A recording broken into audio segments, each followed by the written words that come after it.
Morning, welcome to my online class. I am Shubroto, your chemistry lecturer. Today we talk about another creative question from chapter 10.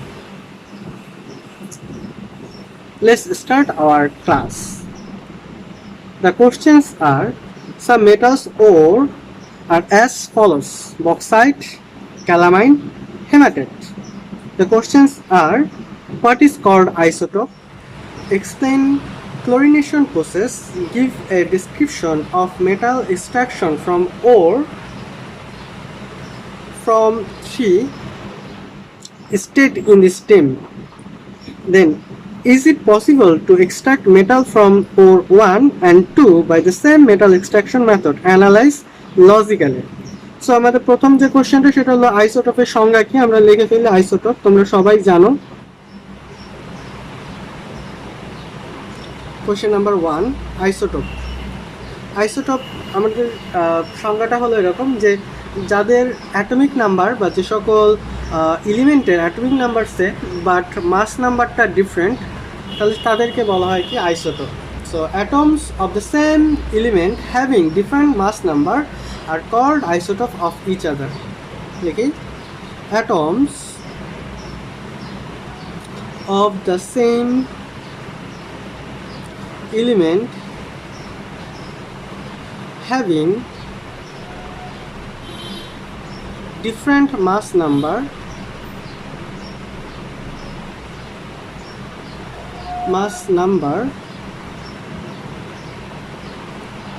are called isotopes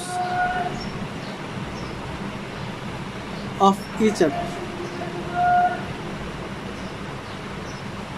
okay, so সংজ্ঞাটা আমরা দেখছি যে atoms of same element having different mass number are called isotopes. Okay, then আমাদের বলছে কি chlorination প্রসেসটা নিয়ে আলোচনা করতে। What is chlorination process? আচ্ছা, ক্লোরিনেশন প্রসেস মানে কি, আমাকে যে প্রসেসের মাধ্যমে আমরা ক্লোরিন দিয়ে বিভিন্ন জার্ম আমরা মানে ধ্বংস করব, সেটাকে বলবো না ক্লোরিনেশন প্রসেস। এটা সাধারণত ওই ব্লিচিং পাউডার দিয়ে তৈরি করা হয়, বা ব্লিচিং পাউডার থেকে আমরা ন্যাসেন্ট ক্লোরিন তৈরি করব। সেই ন্যাসেন্ট ক্লোরিনটা কি করবে, আমাদের জার্মগুলোকে মেরে ফেলবে। তো সেই প্রসেসটাকেই আমি নাম দেবো ক্লোরিনেশন প্রসেস। আমি যদি একটু বলি, chlorination is a process for purification of water or to make the water germ free. লিখি A B। chlorination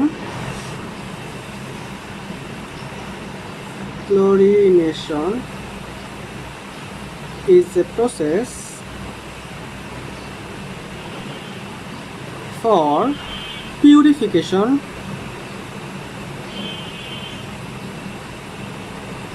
of water or make the water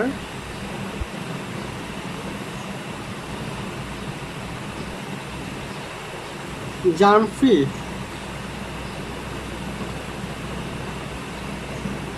By adding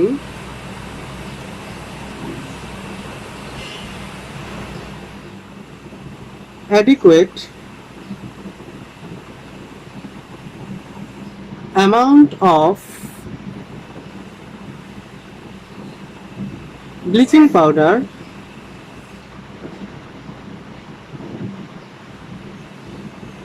with water,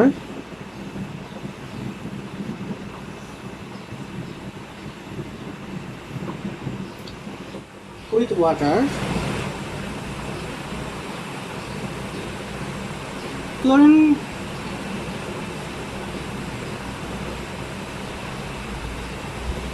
forms and it removes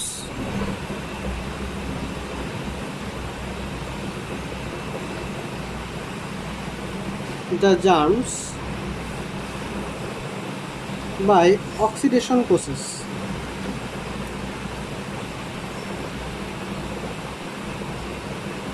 আমরা এখন এটার রিঅ্যাকশনটা দেখব। তোমরা একটু দেখো, রিঅ্যাকশনটা দেখব, তাহলে অনেকটা বুঝতে পারবো। রিঅ্যাকশনটা দেখি। CaOCl into Cl plus water is equal to calcium hydroxide plus 2 molecule of nascent chlorine, germ plus nascent chlorine, dead germ.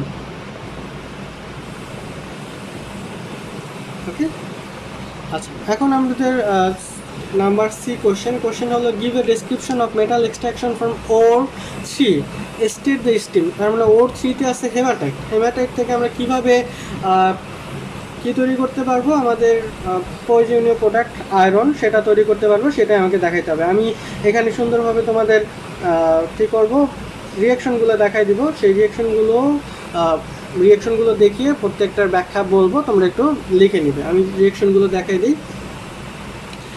Iron extracted from hematite ore is in blast furnace. The main chemical reactions which occur inside the blast furnace are the main chemical reaction of blast furnace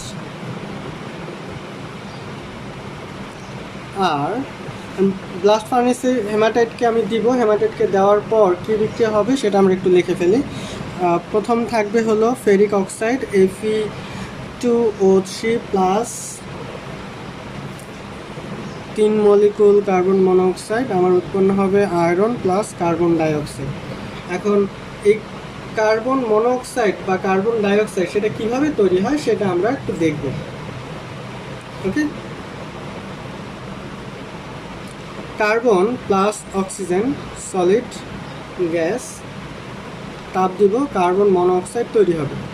ওকে, এটা সাধারণত Coke এবং এয়ারের মিক্সচারে এটা তৈরি হয়।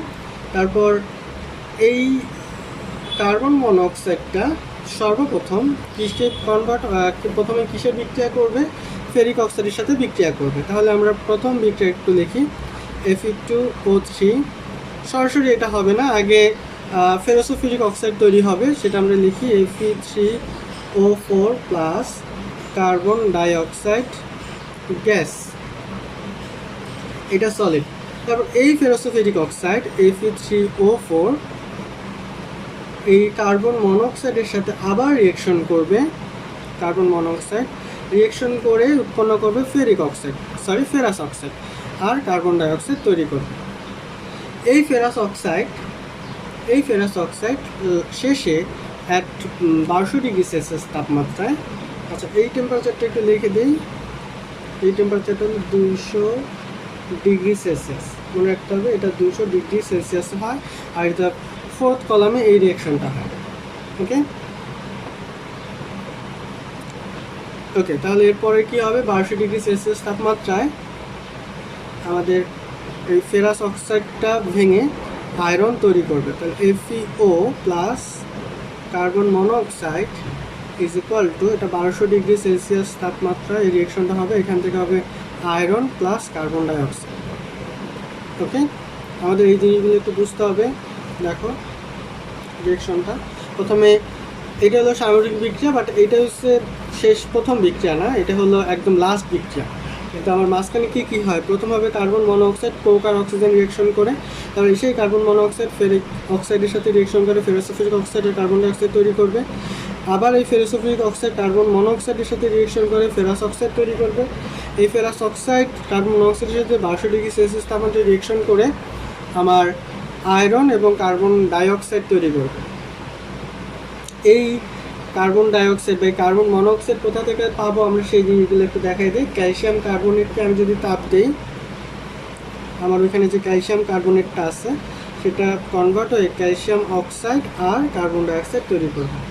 ওকে, এখন আমার reaction মিডিয়ামে কিছু সিলিকন ডাইঅক্সাইড আছে, তা ক্যালসিয়াম অক্সাইডের সাথে রিয়েক্ট করে একটা ক্যালসিয়াম সিলিকেট জাতীয় কম্পাউন্ড তৈরি করবে। ওকে, আর কার্বন ডাইঅক্সাইড অক্সিজেনের সাথে রিয়েকশন করে কার্বন মনোঅক্সাইড তৈরি করবে একটা হাই টেম্পারেচারে কেসেস। আর এই কার্বন মনোঅক্সাইডটা কোথায় আমরা ব্যবহার করব, কার্বন মনোঅক্সাইডটা আমরা ব্যবহার করব প্রত্যেকটা সাইকেলে আমার যে রিয়েকশন হয়, সেই রিয়েকশনে কার্বন মনোক্সাইড দরকার হয়, সেখানে আমরা এগুলো ব্যবহার করব। ওকে, বুঝতে পেরেছি? আমরা 4 নম্বর কোশ্চেনটায় যাব। 4 নম্বর কোশ্চেনটা বলছে যে is it possible to extract metal from ore 1 and 2 by the same metal extraction method analyse logically. আচ্ছা, এখন আমাদের 1 এবং 2তে কি কি আছে? 1-এ আছে হলো বক্সাইট এবং 2-এ আছে হলো ক্যালামাইন। এখন 1 হলো বক্সাইট। বক্সাইটের আমি যদি ফর্মুলাটা লিখি কি পাবো? আমরা জানি বক্সাইট মানে হলো অ্যালুমিনিয়াম অক্সাইড ইন্টু 2H2O। ওকে,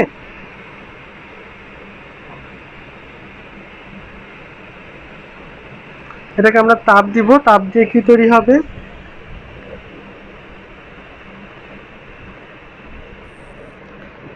অ্যালুমিনিয়াম অক্সাইড তৈরি হবে। আর এই অ্যালুমিনিয়াম অক্সাইডটা কখনোই ওই আয়রন যে পদ্ধতিতে এক্সট্রাক্ট করা হয় সেই পদ্ধতিতে পাওয়া যায় না।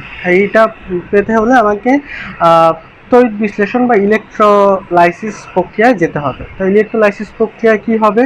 এইটাকে আমি যখন ভাঙবো তখন 2Al3+ আর 3O2- এটা তৈরি হবে। ওকে, সো এইটা যেহেতু তৈরি হবে, সো আমার পজিটিভ আয়ন নেগেটিভ আয়ন আমরা ইলেকট্রোলাইসিস পদ্ধতিতে জানি, এক জায়গায় অক্সিডেশন হবে, এক জায়গায় রিডাকশন হবে। আর পজিটিভ আয়নটা কি করবে? ইলেকট্রন গ্রহণ করবে, রিডাকশন হবে, এবং নেগেটিভ আয়নটা ইলেকট্রন ত্যাগ করে অক্সিডেশন হবে। তাহলে আমার অ্যানোডে রিয়েকশন হবে ANO, অ্যানোড রিয়েকশন। অ্যানোডে কি হবে? অক্সিডেশন। অক্সিডেশন এখানে নেগেটিভ চার্জ কোনটা? এটা ইলেকট্রন ছাড়বে 3O2-, সেই ইলেকট্রন ছাড়বে কয়টা? 3 দুগুণে 6টা। আমি যদি সমতা করি, আমার 3 অণু অক্সিজেন আমি যদি বানাই, 3 অণু বানাই, তাহলে অবশ্যই আমাকে 6টা অক্সিজেন নিতে হবে। তার মানে ইলেকট্রন পাস করবে কয়টা? ওকে, 6টা ইলেকট্রন পাস করবে। আমি যেহেতু এখানে সমতা করেছি, এখানে 3টা অক্সিজেন অ্যাটম বা আয়ন, সো এখানে 3টা মলিকুল বানানো যাবে না, আমি 3/2 অক্সিজেন মলিকুল বানালাম। এটা হলো সমতা করার জন্য। তুমি যদি চাও যে আমার মোট ইলেকট্রন সংখ্যা হিসাব করব, তাহলে আমি এইভাবে করতে পারি O2- 2 ইলেকট্রন অক্সিজেন। অক্সিজেন আরেকটা এরকম আরেকটা রিয়েকশনের মাধ্যমে O2 তৈরি করবে। ওকে, রিডাকশন প্রসেস, বা আমি যদি বলি যে ক্যাথোডে কি রিয়েকশন হয়? ক্যাথোডে রিয়েকশনটা হয়, ক্যাথোডে কি হবে? ক্যাথোডে এইটাই হলো আমার গুরুত্বপূর্ণ, যে এই রিয়েকশনের মাধ্যমে কি হবে? আমার অ্যালুমিনিয়াম আয়ন অ্যালুমিনিয়াম ধাতুতে বা অ্যালুমিনিয়াম সলিডে পরিণত হবে, এবং এই অ্যালুমিনিয়ামটাই আমরা ব্যবহার করতে পারবো।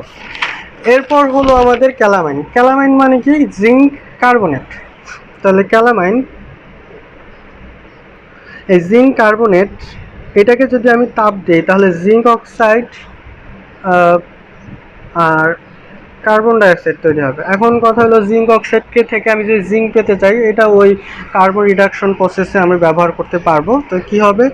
Zinc oxide plus carbon, zinc plus carbon monoxide আর কার্বন ডাইঅক্সাইড। তার মানে এই জিঙ্ক কার্বনেট থেকে আমি যে জিঙ্ক পাচ্ছি, এই পদ্ধতিটা ওই মেটাল আয়রন মেটাল এর মতো, মানে আয়রন তৈরি করার পদ্ধতির মতো, মানে হেমাটাইট থেকে আমি যে পদ্ধতিতে আয়রনটা পাবো সেই পদ্ধতিতেই আমরা এখানে ব্যবহার করতে পারতেছি। তার মানে আমার এখানে 2টা যে ওর আছে, একটা হলো ক্যালামাইন আর একটা হলো বক্সাইট। বক্সাইটকে আমি হেমাটাইট থেকে বা আয়রন যেভাবে আমরা প্রডিউস করি সেই পদ্ধতিতে প্রডিউস করতে পারবো না। বক্সাইটকে আমাকে প্রডিউস করতে হবে ইলেকট্রোলাইসিস পদ্ধতি। আর ক্যালামাইন মানে জিঙ্ক কার্বনেট, সেই জিঙ্ক কার্বনেটটা আমরা তৈরি করতে পারবো এই পদ্ধতিতে, এবং সেটার নাম হলো কার্বন রিডাকশন প্রসেস। এবং এই পদ্ধতিতে আমরা হাই টেম্পারেচারে এই কাজগুলো করব, এবং সেখান থেকে জিঙ্ক আমরা তৈরি করতে পারবো।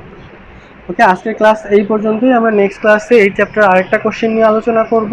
তাহলে তখন আমাদের এই সপ্তাহে ক্লাস শেষ হবে। সবাইকে ধন্যবাদ। তোমাদের পুজোর ছুটি খুব ভালো কাটুক, পুজোতে সবাই মজা করো। Okay, thank you for this class.